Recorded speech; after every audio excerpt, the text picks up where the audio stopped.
viewers, welcome back to Shruti Psychology World.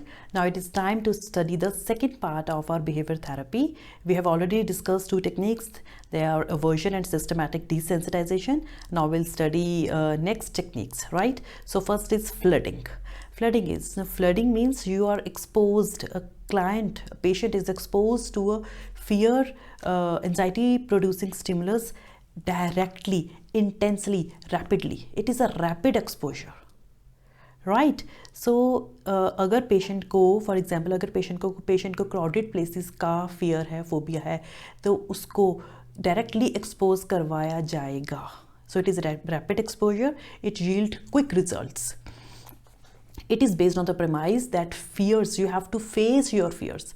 Flooding किस पे based है? वो ये कहती है you have to face your fears in order to overcome them. जो पेशेंट्स हैं they are not allowed to remove themselves from the situation. ये थेरेपी तब तक चलती है जब तक आप अपने फियर को ओवरकम ना कर पाओ, जब तक आपकी वो एंजाइटी है, जब तक वो ख़त्म नहीं होती, जब तक वो कम नहीं होती, वीक नहीं होती, तब तक ये थेरेपी तब तक चलती रहती है. कॉन्टिन्यूअल एक्सपोजर से ये पता चलता है आपको, जब आपको कंटिन्यूसली एक्सपोजर दिया जाता है उस सिचुएशन में, आप उस स्ट्रेसफुल सिचुएशन में रहते हो, तब आपको ये पता चलता है that fear has time limits. It is not that tough. I can handle, I can manage. आपको you mentally process the fact that the object of my fear, my anxiety will not hurt me. Right? So it is not that stressful. It is less problematic. So this is the premise of flooding, direct exposure to fear producing stimulus. Right? Next is token economy. Token economy is based on operant conditioning. ये उसकी एक application है. Token economy एक behaviour modification technique भी है. ये बच्चों के बच्चों के बिहेवियर को मॉडिफाई करने के लिए बहुत यूज़ होती है. पेरेंट्स यूज़ करते हैं, क्लासरूम सेटिंग्स में यूज़ होती है, टीचर्स यूज़ करते हैं. राइट? टोकन इकॉनमी, इसमें ये बोला जाता है कि if you behave in a preferred way, decide way, then you can earn tokens and you will lose tokens if you behave in an inappropriate way, undesired way. The token economy rewards good behavior with tokens, and then you can exchange them for rewards, for privileges. Token किस form में मिलता है? You can get stickers, you can get coins, you can get stars, and then you can exchange them for rewards, for privileges. आपको candy चाहिए तो आपको वो मिलेगी, आपको टॉय चाहिए तो आपको वो मिलेगा, आपको एक्स्ट्रा प्ले टाइम चाहिए तो आपको वो मिलेगा. इस तरह से टोकन इकॉनमी काम करती है. और and this uses reinforcement. Right? So next is shaping is also a behaviour modification technique. ये भी ऑपरेंट कंडीशनिंग पे बेस्ड है.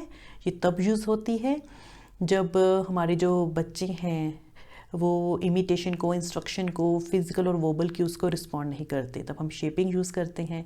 शेपिंग में क्या होता है? हेयर चाइल्ड, फॉर एग्जांपल एक बच्चा है जो कि क्लास में उसकी एक प्रॉब्लम है, वो क्लास में नहीं बैठता. He roams around the room, classroom.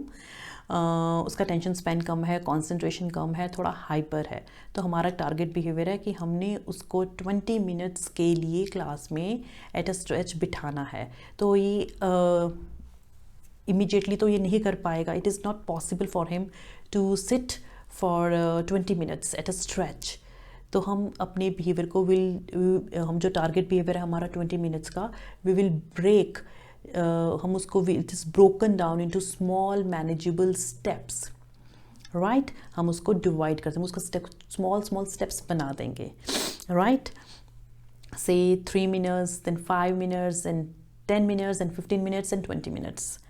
तो जो स्टेप वो लेगा टूवर्ड्स हिज डिज़ायर्ड बिहेवियर, उसको रीइंफोर्स किया जाएगा. It would move the child successfully closer to the goal. हर स्टेप पे जो वो टूवर्ड्स टारगेट्स अपने गोल की तरफ लेगा, उस हर स्टेप को रीइंफोर्स किया जाएगा. Right? So behaviours that are approximations of the desired behavior, they are reinforced, and behaviors that are not approximations of the desired behavior, they are not reinforced. This is shaping.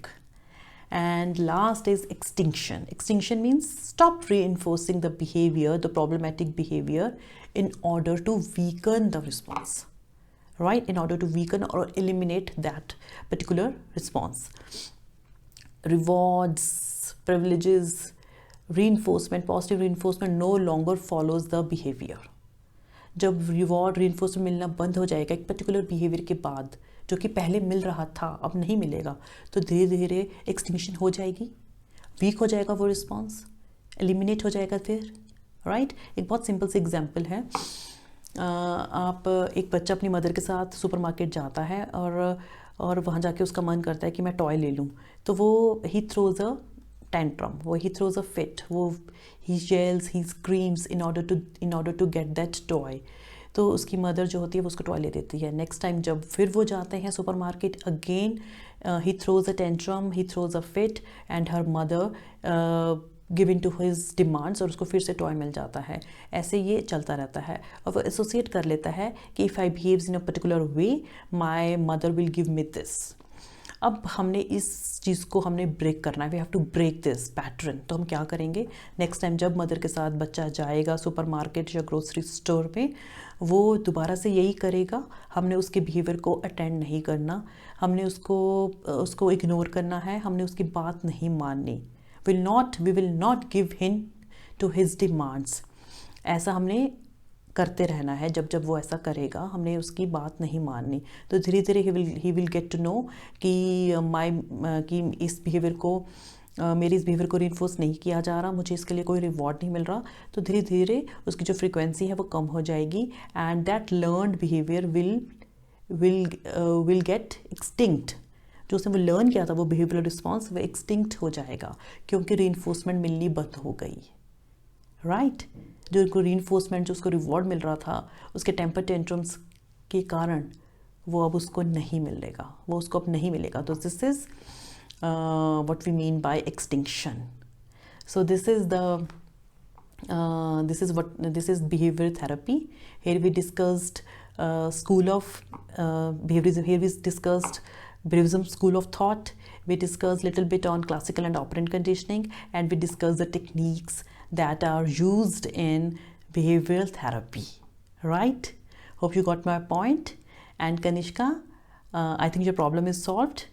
तो और सब बच्चे जिनको कुछ particular topics में problem आ रही है, जिनको पढ़ना है, प्लीज़ मुझे मैसेज कीजिए and I will help you all in your studies, in your exams, okay. But keep watching Shruti Psychology World. Do subscribe to my channel and keep watching my videos, right? All the best, students. Take care. Bye.